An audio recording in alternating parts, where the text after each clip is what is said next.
Pag on ko sa kanya, 1 minute yan, pumasok siya, ayun, naipit siya. Naipit siya, dumire-dire-dire-diretso. So usually what I do, pagka naiipit si bot, nag-aabang ako ng opportunity to rescue. Ibig sabihin, I will do a manual trade para makalabas kami. Yung mga key levels, dun tayo nakaabang. So remember, in-identify natin kanina sa 15 minute, ito pong area na to. Yan na.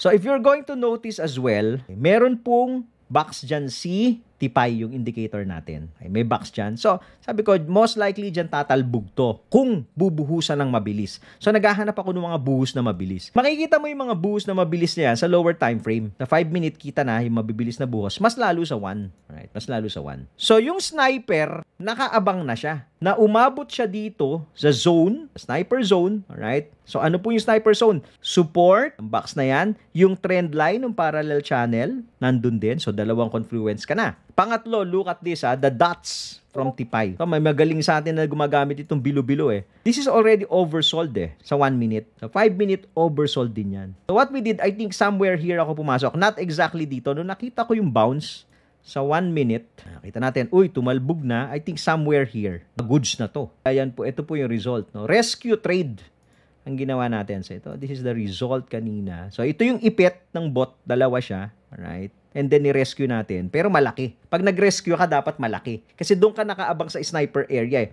Yun yung mga high probability trades na tinatawag. So, ito, hindi pa natin maire-recommend sa inyo kung hindi nyo pa masyadong kabisado yung market. Kasi, risky din.